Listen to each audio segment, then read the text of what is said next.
Alright guys, welcome back to the channel from North London to Wembley here. Game week 28 is absolutely massive. The title race, the European spots and the relegation scrap. Everything's heating up and I've got all 10 of my predictions right here.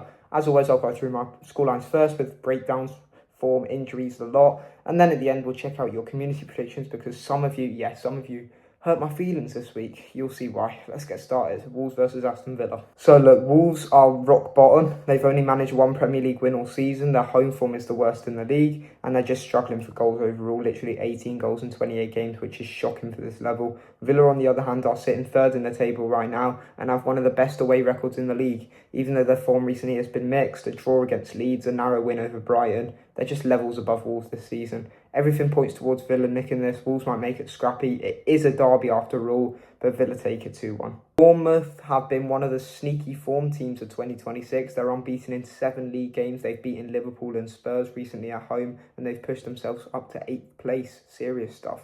Sunderland, yeah, the momentum's gone. They've just lost three straight in a row, including the 3-1 defeat at home to Fulham, and away from home they've been really poor, not winning in their last 8 away matches.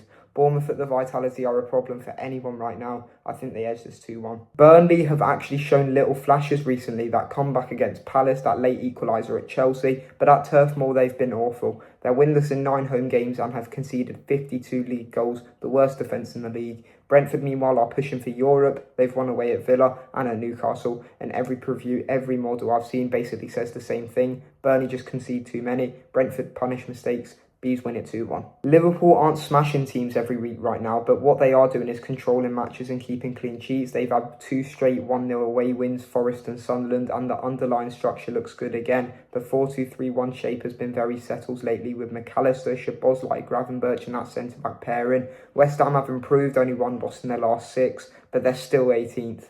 And they never ever enjoy Anfield. Models have Liverpool at around 70% chance of winning, and honestly that feels right. I'm going 2-0 Liverpool. This one's actually more interesting than people think. Newcastle's league form looks rough, but in all competitions they've been scoring freely. 6-1, 3-2, 3-1 types wins recently. Gordon's firing, the crowd will be up for it, and they're only 1 point behind Everton in the table. Everton have been surprisingly good away. 6 of their 10 wins this season have come on the road, but they're coming off a home loss to United. Models still give Newcastle the slight edge, roughly 53% to win, so I'm going 2-1 Newcastle. Leeds at home are chaotic, genuinely chaotic, and they've pulled out some good draws lately, including against Villa, but City can't afford to slip right now. All the analytics stuff, expected goals, pressing metrics, still has City as one of the strongest teams in Europe, and previews keep mentioning how consistent their underlying numbers are. Leeds will definitely make it uncomfortable, but it's City, 2-1. Brighton have been inconsistent, but the quality is still there. They recently got a strong win away at Brentford, and when they're at home, they usually dominate territory and possession.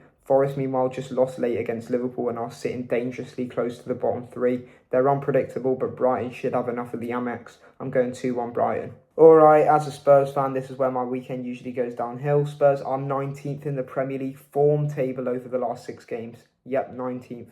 The defence has been leaky, transitions haven't been good, and the confidence just looks gone. Fulham, meanwhile, just beat Sunderland away and always raise their game at Craven Cottage. Wilson's delivery, their physicality, their pressing, they're exactly the type of team that gives Spurs nightmares. I hope I'm wrong, but I'm saying Fulham 2, Tottenham 1. United have been improving. They've won away at Everton, they're sitting 4th, their defensive setup under Carrick looks better, and they're getting goals at the right moments. Palace can definitely counter-punch, but they're still inconsistent and usually struggle against teams that control possession this well. I'm going 2-0 United. As a Spurs fan, this physically hurts to say, but Arsenal at home are still a machine. Yes, they had that meltdown at Wolves, throwing away a 2-0 lead, but they're still top of the league, and these derbies at the Emirates usually bring out the best. Chelsea have improved, they really have more structure, better attacking patterns, but this is a huge step up away at Arsenal. The match week preview stuff even highlights how big this game is for the title race. I'm going Arsenal 2-0. Now it's time for your predictions, and honestly, some of you guys went wild this week. 0% for the draw, you lot are bold. Sunderland fans, where are you at? This is the most confused poll of the week. You guys have no idea either.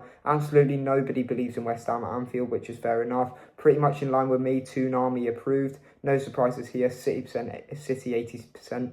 Forest fans try, but Brighton win comfortably in the poll. The disrespect, but also I get it. Tottenham only 33%, and the rest is for Fulham and draw. United 75%, strong confidence in United, and 0% for Chelsea. Wow. And there you go. Those are my Premier League Game Week 28 predictions and your community predictions. Let me know in the comments where you think I've gone wrong, especially if you think Spurs aren't losing, because I would love that positivity right now. Make sure you're subscribed. Polls for Game Week 29 go up really soon, and I'll catch you guys in my Fulham versus Tottenham reaction, which will be coming on Sunday for you. So I'll see you there.